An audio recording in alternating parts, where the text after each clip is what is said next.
Burkina Faso's captain, Ibrahim Traore, has become a living example of what real African leadership may and ought to be.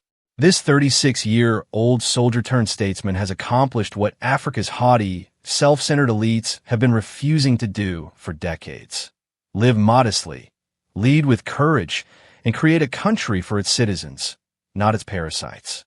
His frugal lifestyle, which includes a modest Toyota pickup, an unwillingness to partake in the perks of power, and a rejection of presidential luxury, is not a peculiarity.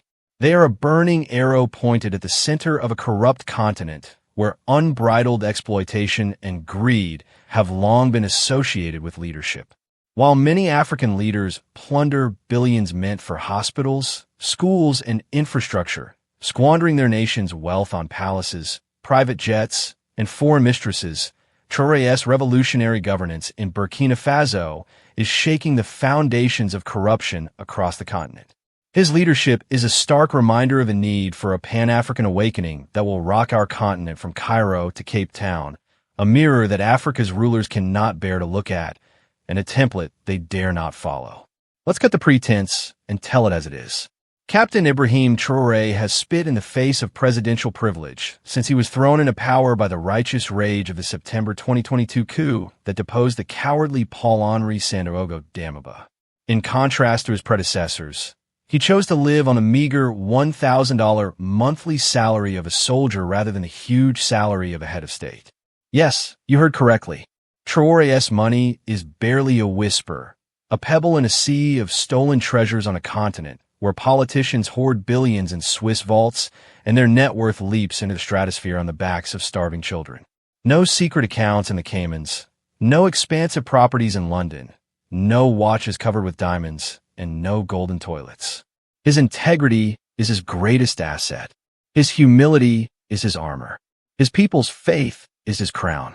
Traore travels through Ouagadougou in a damaged Toyota pickup or a military truck, the same vehicles his forces used to enter combat, while Africa's so-called servants of the people cruise through towns in convoys of Mercedes-Benz, bulletproof Range Rovers, and customized Rolls-Royces.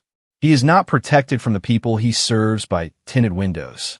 There were no imposing palaces to keep him apart from everyday life. Traore's modest Toyota is a thunderbolt to Africans who have seen their presidents drive by in convoys longer than village water lines. It serves as a reminder that authority need not be used as a weapon of oppression, and that being a leader is a responsibility to be handled with dignity rather than a throne to be covered in gold. Now look across this injured continent and see the disgrace of our supposed leaders. Their greed has caused billions of dollars, our money, the future of our children, to disappear. These riches should have been used to construct schools where young African brains could flourish, hospitals where mothers could give birth without fear, and roads and railroads that would have united and advanced our countries. What do we perceive instead? The $50 million home owned by a former governor in Abuja, Nigeria, makes fun of the millions of people who perish from a lack of access to medicine. In Kenya, floodwaters engulf the forgotten as a president's private chopper takes off. While his people in Equatorial Guinea eat dust, the son of a tyrant shows off a $2 million Bugatti. The narrative is the same whether one is in the penthouses of Johannesburg or the marble halls of Luanda.